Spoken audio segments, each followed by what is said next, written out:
Linebacker heading towards the Randwick Guineas. Talk to us about what he's been like since, I guess, the gelding operation, what he's been back this preparation, a different horse. He never was nasty, just had that coltiness, right? Yeah, look, he never had a sort of bad bone in him, but probably became dangerous through his actions, but rather than his intentions as such. He was always a really kind horse, so look, he responded really well. It took him a couple of weeks to really realise that he was now a gelding, but returned great order.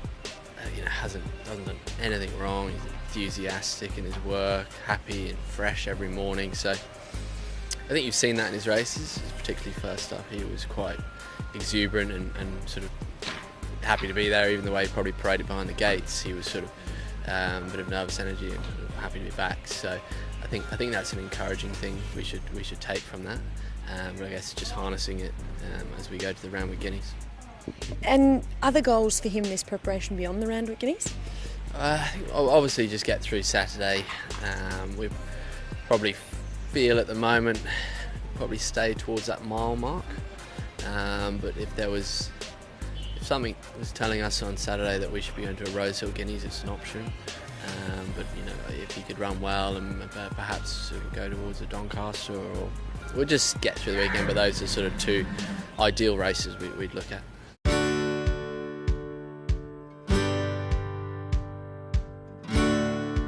You're quite early on still in the partnership with John. You've been with John for a long time now. How's it been? Yeah, great. Like, we've had a really good season. Plenty of winners and some nice ones along the way. And I think we've got some nice horses coming through that can try and get a couple of headline races at some point. It's something we're looking to do over the next sort of season. So no, I couldn't be happier. Very, very thankful. So I've been here just over 6 years. Came fortunately from a racing family in the UK. So, just outside of Lambourne, there's sort of two main training centres, and we're luckily on a private facility, which just meant I grew up basically living and breathing horses, which was something I loved. So that's sort of where my background started. Your father's obviously a trainer. Was it something that you always wanted to do? I first wanted to be a jockey, but my height got in the way of that, amongst other things, I'm sure. So yeah, that sort of quickly probably shifted to my attention. But I've always loved horses, loved working with them, loved riding, and so naturally I was always sort of going to end up in the game in some respect. And you are forging your own path here in Australia. Was it something that you came out here with the intention of staying, or did you think you might go home one day? No, I thought I'd go home for sure, but Australian racing's in a really good place at the moment, and once I started building a bit of a path here and forming relationships and finding a wife, which I have to mention, it's sort of... You got married last year too, so that was quite a big milestone. Yeah, exactly.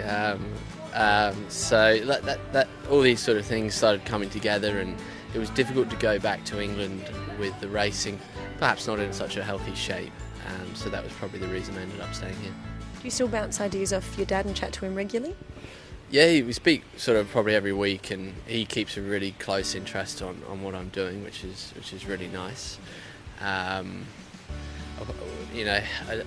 It's a very different game out here. Obviously, you can take things from the racing in the UK and what you've learned. I guess he's a great horseman and taught me a lot about that in my younger days. But it's a different type of training, and from a city track to a off track sort of downland countryside. Australia's very much home now. You talked about your beautiful wife Alana. Is this where you guys see yourselves now forever? I mean, yeah, at the moment for sure. But she's got a beautiful family in Sydney, which is nice. It's important to have.